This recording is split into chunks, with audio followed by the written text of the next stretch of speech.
Well, Happy New Year, Journey Church. And whether you're here with us in person or online, I'm glad that you took just a little bit of time just to sit with us, to be a part of this, to start off your new year right. Now, listen, over the last 4 or 5 weeks during Christmas, we have kind of done the deep dive, right? We've spent some real time talking about what God's word really has to mean. We've really dove into some of the Greek, some of the real meaning. We studied the incarnation of God, the fact that God came to earth and became a man and moved into the neighborhood. And so we've kind of been deep into it for the last 4 weeks through Christmas. So I felt like what we really needed today, what we really needed for this series, is something that's very relevant on the other side of it. And it's a different kind of deep. In some ways, we study deep things and we talk about deep principles, deep ideas, stuff that really means something to our heart. And then a different kind of deep is deep that we live out. We really kind of have to have both, don't we? We have to have a life that's deeply rooted in God's word and a life that's deeply rooted in obedience and wisdom. And so we're kind of balancing that out over this series we're calling Trending, because there are things that we need to evaluate in our life that really matter. Your life has a direction, a trend to it, doesn't it? And maybe today is the day where you're like, okay, I'm setting some New Year's resolutions. And resolutions are just choices that you make to have your life trend in a new direction. But things trend like that, right? I mean, stocks trend up, stocks trend down. Statistics, maybe you've been around some sales statistics in your job and they're like, hey, we're trending in the wrong direction, meaning that over a period of time, our trend has been positive or our trend has been negative.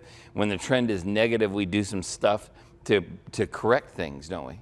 And that's exactly what we're talking about in this series, and it's more particularly related to our lives, because the truth of life is that the first law of motion applies to the way you live. An object in motion will continue in motion in a uniform direction unless acted on by an outside force. The truth is that whatever direction your life is trending now, it will continue to trend that direction unless it's acted on by an outside force. And we should be more specific. If you're not paying really close attention to the upward trend of your life, that your life is probably not trending naturally in the direction you want it to go. Can we be honest? We become more sedentary as we get older, right? You're not becoming more active unless you're being intentional about it. Your marriage is not going to naturally get better or trend up and to the right unless you pay attention to it. Your life is not going to tend to make better choices unless you pay attention to it, because the trend naturally declines. And your life, like the law of motion, will continue in a uniform direction unless you act upon it, unless you choose to do something different than what you've done before. And so here's what we're going to do. Just for today, I want to give us some principles. I want to say, hey, what are some things that you and I can do? What are some things that if I were going to grab onto and move forward, what are some principles that I could apply to my life that would help my life trend in the right direction? So that's really kind of what I want to settle onto you. And they all come largely from the book of Proverbs. The book of Proverbs is a book written by King Solomon. And they're full of truisms, things that are just generally true. And man, if you read through them, the book of Proverbs is a great way for you to just spend some time getting some real, relevant, applicable wisdom. In fact, if you're starting off brand new, this is a brand new year, and today is January 1st, maybe this is a great thing for you to do. Open up the book of Proverbs and read one proverb every single day. There are 31 of them. You'll finish it in the month of January. It's a great new habit for you to set up, a new way to kind of guarantee a new trend in your life. And what you'll find is that lots and lots of them are very just relevant, real things. Lots of them would make a great Post-it note for your mirror, or a great thing to put on the dash of your car, or a new tattoo, because they're things that help us live better. So I'm going to give you 5 principles that'll keep you trending in the right direction. And the first one is this: influence matters. There are things around you that influence the quality and direction of your life. And the people that are around you, the people that you walk with, the people that you interact with, They make a difference. I want you to think about it for a second. Which way is your life trending, and which friends are matching the trend? If you're like, man, I've been drinking too much, think about how many friends do you have that also tend to drink too much? Or if you're going, man, I tend to gossip too much, how many of your friends happen to be the kinds of people who gossip about other people or talk about people when they're not around? If you think about your life and the way it trends, the things maybe you're not so proud of, and if you look around you, I bet you'll find on the list of friends in your life, there are people that don't generally push you to trend a different direction, because influence matters. Proverbs 13:20 says, walk with the wise and become wise. Associate with fools and you're going to get in trouble, right? A companion of fools suffers harm. That's what another translation says. And it's true, isn't it? If you think back about your life, isn't it true that when you walk with wise people, when you hang out with them, when you listen to them, when you walk with them, you make wise choices, but a companion of fools suffers harm? When I was in the 8th grade, I was hanging out with a bunch of fools, and a bunch of fools decided that a great idea was to build a pipe bomb in his dad's shop. And this bunch of fools decided it was a great idea to bring it to school. And this bunch of fools decided that it was a great idea to put it inside of a locker. And this bunch of fools thought it was a great idea to ask me to light it. And we blew a hole in the home ec wall. Walk with wise and you grow wise. But a companion of fools suffers harm. I suffered harm. The school suffered harm. We all got in trouble. A lot of trouble. Because a companion of fools suffers harm. So let me just remind you that influence matters, and that's the important thing. And there's kind of a dual part to this. First, don't go it alone. Who is it in your life that is helping you trend in a positive direction? Who is it in your life that's helping you move in a great direction? Do you have a close friend who you spend time with? Do you have a family member who you talk to and that person encourages you to walk with Jesus, encourages you to make wise choices? Do you have people around you that are encouraging you to move forward, to take your next step toward Jesus? But then you probably have some other people. Don't go it alone, but don't go with morons either, right? There are people who will encourage you to do the dumbest of dumb things. The question is, will you surround yourself with people who will encourage you to take steps forward in your faith, forward in wisdom? Or are they going to encourage you to take steps away from them? Who is influencing you? That's a question that you just need to ask. And seriously, today's January 1st. Take a minute today and ask yourself, just really relevant in your life, who are the biggest influences in your life? Now then ask yourself that and then do something about it. Choose to say, okay, if these people are influencing me, and I don't want to trade them out, they're my family, right? They're my close friends, but we need to increase the influence of other things. We're going to launch community groups here just in a few weeks, and we're going to meet all together in one room, right here in this big room, around tables like we did last year. This is a great way for you to increase the influence of other people in your life. You'll hear more about that in the next week or so, but for sure, make sure that you invest your life in that, because influence matters. That's the first one. The second one's this: choices always trump intentions. You ever had good intentions? I mean, January 1st is really a good intentions day, isn't it? This is the day where we're like, okay, I'm going to work out, right? I'm going to eat better. I'm going to do this stuff. But you know what always trumps our good intentions? Our choices. And the way that this is put is it's usually called the principle of the path. Andy Stanley said it probably the best way. Direction, not intention, determines destination. Like my wife and my daughters, and our oldest is pregnant, and so we have these last few weeks here, right, as she's getting ready to give birth to our very first grandbaby. We have these last few weeks where she can do what she wants to, right? So yesterday, this group of girls, like my daughters and my wife, loaded up in the car, and they decided they were going to go to Franklin. They were driving over to Franklin, Tennessee to do all the shopping, to do all the stuff, and they don't right now have an infant with them, so they're kind of making the most. Now listen, if they got in their car and they were excited about Franklin and they had all the plans, they had it all mapped out and ready to go which places they were going to go in Franklin, and they pointed their car west and got on the highway and headed toward Memphis, would they ever get to Franklin? No, because it's the direction of their life, the direction of their car, not their intentions, that get there, right? If you said, hey, I'm gonna go to country music bars and I'm gonna hang out and I'm gonna dress up all Western, right? And you got all dressed up all Western and you drove to Memphis, you aren't going to a country music bar, you're going to a blues bar, because direction, not intention, determines destination. And that is an important thing. Look at what it says in Proverbs 14:15. Only simpletons, I gotta love the subtlety of the Bible, right? Only morons believe that everything they're told. The prudent carefully consider their steps. Smart people choose their steps intentionally. And they know that your actions always trump your intentions. Have you ever said, hey, I'm gonna put together a list of things that are gonna change? You know what always trumps that list of things that are gonna change? The things that you didn't change. It always will trump the intentions of your heart are the actions of your hands. Your direction, not your intentions, determine your destination. So let me ask you this question. Which way is your life trending? Which way is your life headed? And if you'll understand that your actions today are what's going to determine the destination you'll reach tomorrow, not your intentions. Your good intentions are fantastic things, but they are not going to carry the day over your actions. You know, this book of Proverbs stuff, I mean, it's things like this. This is what I meant when I said if you opened up the book of Proverbs and you read one chapter a day for 31 days, you'd get tons of things where you go, man, these are just relevant.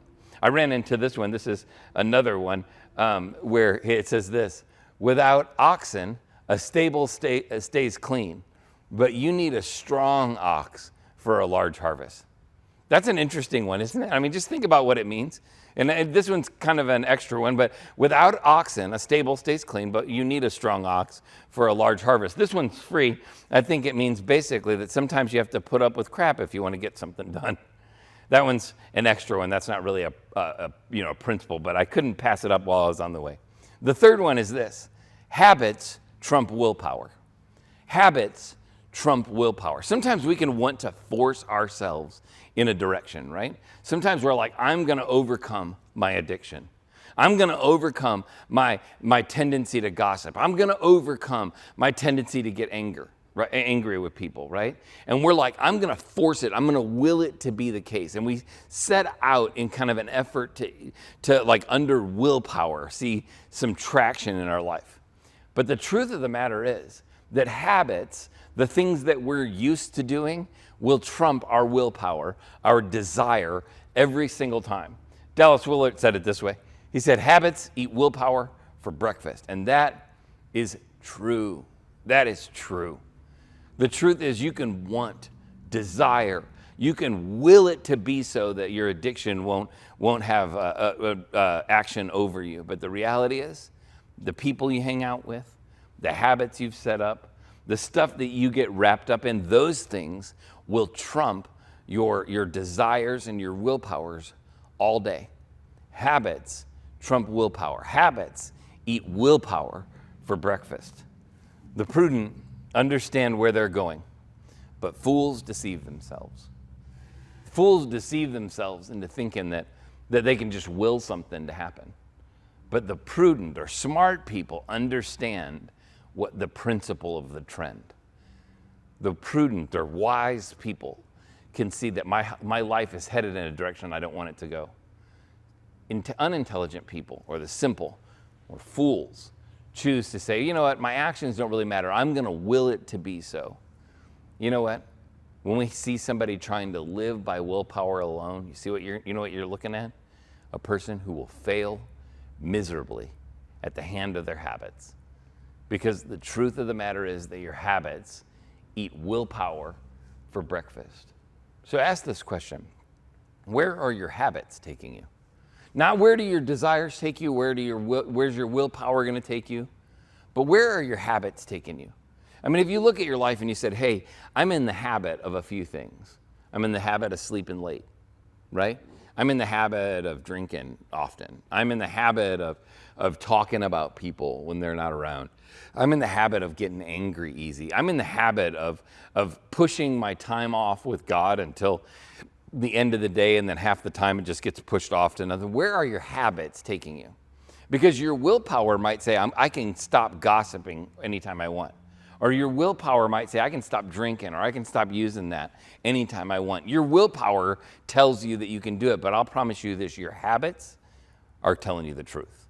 Your habits trump your willpower every time. And you want to talk about the way to change the trajectory or the tendency of your life, the trending line in your life?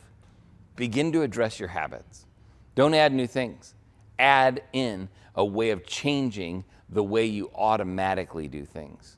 In this month of January, if you put your mind to it and you set a pattern where 31 days in a row you opened up God's Word even just to read one chapter of Proverbs, and you set a habit that you can't continued on in February, could you imagine what could happen? Because you're changing not something you do, you're changing the way that you do things. Your habits trump your willpower every single time. The fourth one is this, in your tendency to learn from others. Learn from other people. Like, we can do all these other things. We can recognize that influence matters, that positive and negative influence exists in our life, and that the people we surround ourselves matter. We can choose to know that our choices trump our intentions. Habits trump willpower. But this one is hard for us sometimes. Learn from other people. You know what you can do? You can learn from the mistakes of other people. It's like a mistake saver. It's literally like, it literally could change your life if you would watch the way other people live and go, you know what? When that person wrecked their marriage, they did that by starting here. They started in this way. Nobody ever gets up and decides, hey, you know what I'm going to do? I'm going to start cooking meth in a trailer today. Nobody ever all of a sudden goes Breaking Bad from one place to another. You know what we do? We slowly justify our intentions. But if we'll look at the lives of people around us who've blown up their stuff, right, who've messed their life up, who've tanked their direction in their life, if we'll look at their lives and we'll say, where did that begin?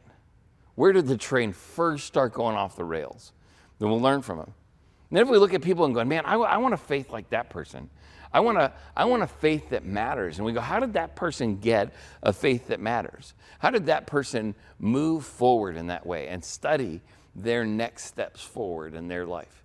If you'll do that, you'll learn from the trends of other people. It'll make a significant difference. Mockers hate to be corrected, so they stay away from the wise. A wise person is hungry for knowledge, while the fool feeds on trash. Man, these are powerful truths, aren't they? I mean, if we really were just to live by this and said, you know what? I don't want to be a mocker. I want to be corrected. I want to look at the life of other people and ask them. Let me ask you this. Do you have people in your life that you could say, hey, where's my life off track? Where's my life trending in the wrong direction? Do you have people that would be honest with you? That goes back to the influence question, doesn't it? If you have people that will be honest with you about when your life is going off track and you'll love to listen to their correction, then you are wise. But it says the fool feeds on trash. The fool just kind of keeps pumping stuff in that makes them feel better. The fool just lives for the moment. That's a choice that you have to make. It's really leads us to that last one. Don't carry unnecessary baggage on your journey. You know what will drag your trend line down in your life? Unnecessary baggage.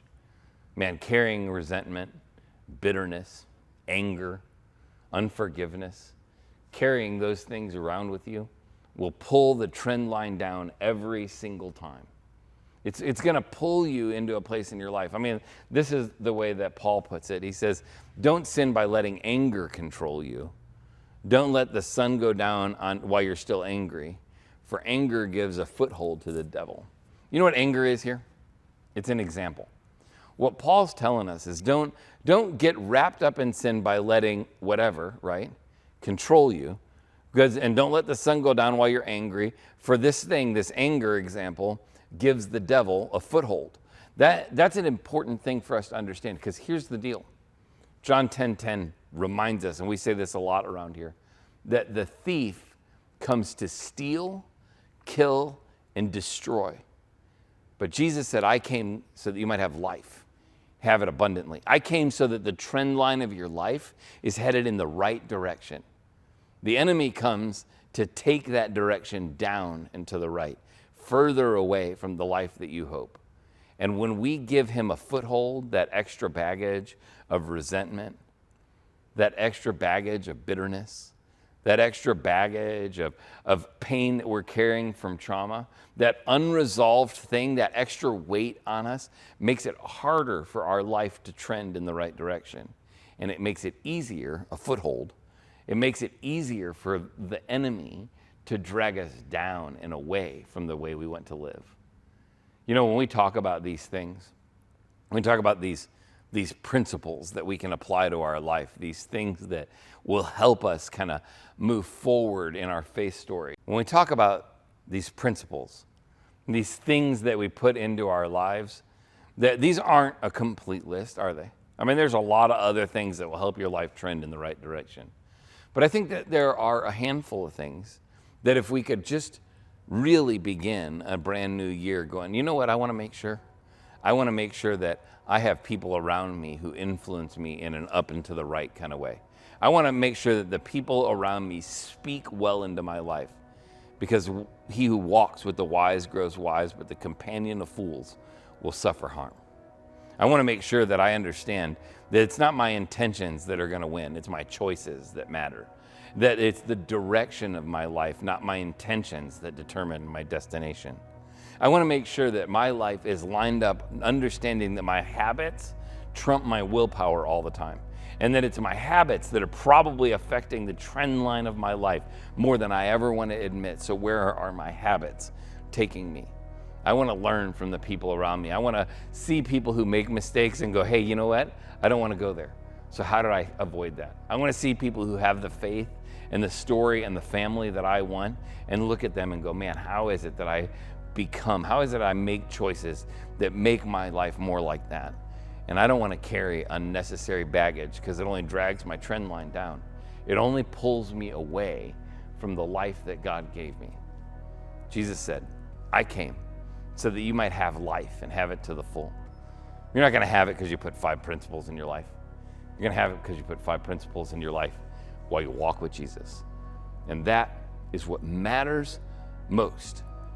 And it'll help your life trend in the way you want it to.